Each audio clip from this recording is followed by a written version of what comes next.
संतों के आशीर्वाद से जीवन परिवर्तित हो जाता है। यह कहानी उसी पर आधारित है। कहानी का शीर्षक है संत का आशीर्वाद। एक बार महर्षि नारद जी बैकुंठ की यात्रा पर जा रहे थे। नारद जी को रास्ते में एक औरत मिली और बोली, मुनिवर, आप प्रायः भगवान नारायण से मिलने जाते हैं। मेरे घर कोई संतान नहीं है। आप श्री प्रभु से पूछना मेरे घर संतान कब होगी। नारद जी ने कहा, ठीक है, पूछ लूंगा। इतना कहकर नारद जी नारायण नारायण कहते हुए यात्रा पर चल पड़े।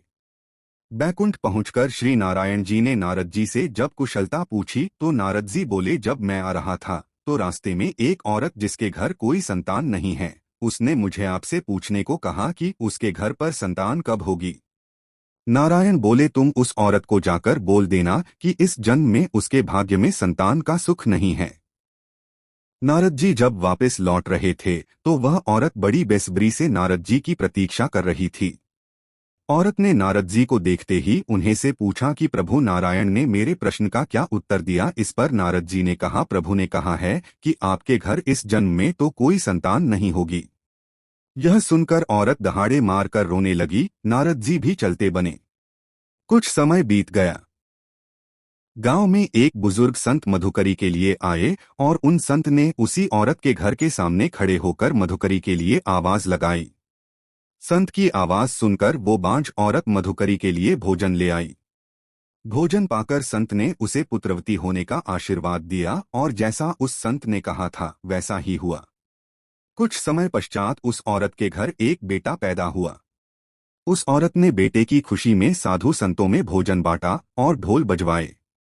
कुछ वर्षों बाद जब नारद जी पुनः वहां से गुजरे तो वह औरत कहने लगी, क्यों नारद जी, आप तो हर समय नारायण नारायण करते रहते हैं। आपने तो कहा था कि मेरे घर इस जन्म में संतान ही नहीं होगी। यह देखो मेरा राजकुमार बेटा। फिर उस औरत ने उस संत के बारे में भी बताया। नारद जी को इस बात का उत्तर चाहिए था कि यह कैसे हो गया। वह जल्दी जल्दी नारायण धाम की ओर गए और प्रभु से ये बात कही कि आपने तो कहा था कि उस औरत के घर संतान नहीं होगी। क्या उस संत में आपसे भी ज्यादा शक्ति है? नारायण भगवान बोले, आज मेरा स्वास्थ्य कुछ ठीक नहीं है। मैं आपकी बात का उत्तर बाद में दूंगा, पहले आप मेरे लिए औषधि का प्रबंध कीजिए। नारद जी बोले, आज्ञा दीजिए प्रभु। श्री नारायण बोले, नारद जी आप भूलोक जाइए और एक कटोरी रक्त लेकर आइए। नारद जी कभी इधर कभी उधर घूमते रहे पर एक प्याला रक्त भी नहीं मिला।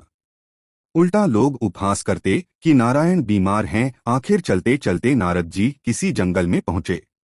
वहां पर वही संत मिले जिसने उस औरत को बेटे का आशीर्वाद दिया था। वो संत नारद जी को पहचानते थे। उन्होंने कहा, अरे देवर्षि जी, आप इस जंगल में इस समय क्या कर रहे हैं? इस पर नारद जी ने जवाब दिया, मुझे प्रभु ने किसी मनुष्य का रक्त लाने को कहा है। यह सुनकर संत खड़े हो गए और बोले कि प्रभु ने किसी मनुष्य का रक्त मांगा है। उसने कहा, आपके पास कोई छुरी या चाकू है? नारद जी ने कहा कि वह तो मैं साथ में लेकर ही घूम रहा हूं। तुरंत उस संत ने अपने शरीर से एक प्याला रक्त दे दिया। नारद जी वह रक्त लेकर नारायण जी के पास पहुंचे और कहा, आपके लिए मैं औषधि ले आया हूं। नारायण ने कहा, यही आपके सवाल का उत्तर भी है। जिस संत ने मेरे लिए एक प्याला रक्त मांगने पर अपने शरीर से इतना रक्त भेजकर मुझे अपना ऋणी बना लिया है, जो मुझसे इतना प्रेम करता हो, क्या उस संत के आशीर्वाद देने पर मैं किसी को बेटा भी नहीं दे सकता? उस बांझ औरत के लिए प्रार्थना आप भी तो कर सकते थे, पर आपने ऐसा नहीं किया। रक्त तो आपके शरीर में भी था, पर आपने नहीं दिया। मनुष्य का भाग्य केवल प्रारब्ध से निर्मित नहीं होता, अपितु सत्कर्म और आशीर्वाद से भी प्रभावित होता है। आपका दिन शुभ हो। जय श्री राम।